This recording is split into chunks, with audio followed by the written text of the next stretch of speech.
The 2025 U.S. presidential inauguration marked a significant moment in global affairs. The world watched closely as Donald Trump returned to the Oval Office. This inauguration signified a return to policies from his previous term. It also signaled potential shifts in America's role on the world stage.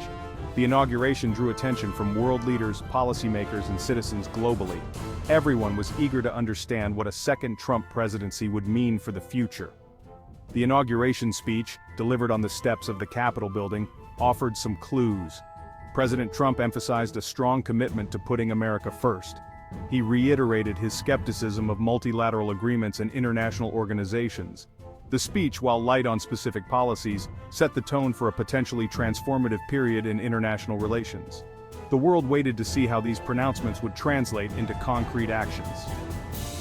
The global implications of a second Trump presidency were far-reaching, touching upon issues of trade, security, diplomacy, and global governance. The stakes were high, and the world was watching very closely. President Trump's return to the White House signaled a clear return to the America First foreign policy that defined his previous administration. This policy, which had been a cornerstone of his first term, was characterized by a distinct focus on prioritizing American interests in every aspect of international relations. This approach prioritizes American interests above all else, often downplaying the importance of multilateralism and global cooperation. The America First doctrine emphasizes economic nationalism, aiming to protect American jobs and industries from foreign competition. The core tenets of this foreign policy approach include a strong emphasis on national sovereignty, a reluctance to engage in military interventions abroad, and a focus on securing advantageous trade deals for the United States. This often meant renegotiating existing agreements to ensure they were more favorable to American businesses and workers. One of the most immediate impacts of this foreign policy shift was a renewed emphasis on bilateral relationships, often at the expense of traditional alliances. This strategy aimed to create more direct and potentially more beneficial agreements with individual countries, bypassing the complexities of multilateral negotiations. The Trump administration prioritized deals and agreements that directly benefited the United States, even if it meant straining ties with long-standing allies. This often led to tensions with countries that had been close partners for decades, as the administration sought to renegotiate terms that were seen as unfavorable. This approach led to a more transactional view of foreign policy, where relationships were often evaluated based on their immediate economic or strategic value to the United States. This transactional nature sometimes resulted in short-term gains, but also created uncertainty among allies about the reliability of the U.S. as a partner. The America First policy also had significant implications for global governance and international institutions. The administration's skepticism towards these bodies often translated into reduced funding and participation, which in turn affected their ability to function effectively. The Trump administration had been critical of organizations like the United Nations and the World Trade Organization, often viewing them as ineffective or even detrimental to American interests. This criticism was part of a broader strategy to challenge the status quo and push for reforms that would make these institutions more accountable and aligned with U.S. priorities. This skepticism towards multilateralism raised concerns about the future of global cooperation on issues like climate change, pandemics, and international security. The administration's stance often led to a more fragmented approach to these global challenges, with countries pursuing their own interests rather than working together. The return to America First signaled a potential realignment of global power dynamics. As the U.S. stepped back from its traditional leadership role, other nations saw opportunities to expand their influence and fill the vacuum left by the American retreat. As the United States stepped back from its traditional leadership role, other powers, such as China and Russia, saw opportunities to advance their own interests and reshape the global order. This shift created a more multipolar world where power was more evenly distributed among several key players. The world braced itself for a period of uncertainty and potential instability as the balance of power shifted. This new era of international relations required careful navigation as countries adjusted to the changing dynamics and sought to protect their own interests in an increasingly complex global landscape. The Trump administration's foreign policy approach had a profound impact on America's international alliances, particularly within the North Atlantic Treaty Organization, NATO. This period marked a significant shift in how the United States interacted with its allies, challenging long-standing norms and expectations. President Trump had been a vocal critic of NATO during his previous term, questioning its relevance in the 21st century and repeatedly demanding that member states increase their defense spending. His rhetoric often suggested that NATO was an outdated institution, no longer suited to address contemporary security challenges. His return to office raised concerns about the future of the alliance and the strength of transatlantic ties.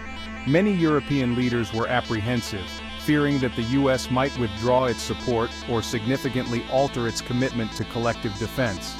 The Trump administration's skepticism towards NATO stemmed from its belief that the alliance placed an unfair burden on the United States. This perspective was rooted in the idea that American taxpayers were shouldering a disproportionate share of the financial and military responsibilities. The administration argued that European members were not contributing enough to their own defense, relying instead on American military might. This argument was frequently highlighted in speeches and public statements, emphasizing the need for a more balanced distribution of defense expenditures. This stance created tension within the alliance as European leaders defended their commitment to NATO and emphasized the importance of collective defense. They pointed out their own efforts and investments in security, arguing that the alliance's strength lay in its unity and shared responsibilities. Despite the tensions, NATO remained intact. The alliance continued to function, albeit under a cloud of uncertainty and the need for constant reassurance among its members. However, the Trump administration's approach did lead to a reassessment of the alliance's role and priorities. NATO members began to engage in deeper discussions about the future direction of the alliance and how to adapt to new geopolitical realities. European nations, facing pressure from the United States, began to increase their defense spending and take on greater responsibility for regional security. This shift was seen as a necessary step to ensure the credibility and effectiveness of NATO in the long term. This shift, while driven in part by external pressure, also reflected a growing recognition among European leaders that they needed to be more self-reliant in an increasingly uncertain world. The changing global landscape, with emerging threats and shifting power dynamics, underscored the need for a more robust and independent European defense posture. The Trump administration's impact on alliances extended beyond NATO. The administration's policies and demands reverberated across other international partnerships, prompting a re-evaluation of America's role on the global stage. Relationships with key allies in Asia, such as Japan and South Korea, were also tested by the administration's demands for increased financial contributions to maintain American military presence. These demands were part of a broader strategy to reduce U.S. expenditures abroad and encourage allies to take on more responsibility for their own defense. The administration's transactional approach to alliances created uncertainty and strained relationships with long-standing partners. This approach, characterized by a focus on immediate gains and cost-sharing, often clashed with the traditional values of trust and mutual support that had underpinned these alliances for decades. The global economy braced for renewed uncertainty as President Trump, known for his protectionist trade policies, returned to the White House. His administration's approach to international trade had already left a significant mark on the global economic landscape, and many were anxious about what his return would mean for future economic stability. The Trump administration had been a vocal critic of existing trade deals, arguing that they disadvantaged American workers and businesses. This stance resonated with many who felt left behind by globalization, but it also sparked intense debates about the best path forward for the U.S. economy. During his first term, President Trump had engaged in a series of trade disputes, imposing tariffs on goods from China, the European Union, and other trading partners. These measures were intended to protect American industries and reduce the trade deficit, but they also led to significant pushback from affected countries. These actions sparked fears of a global trade war and contributed to volatility in financial markets. Investors were wary of the potential for escalating tensions to disrupt global trade flows and economic growth. One of the most significant economic impacts of the Trump administration's policies was the trade war with China.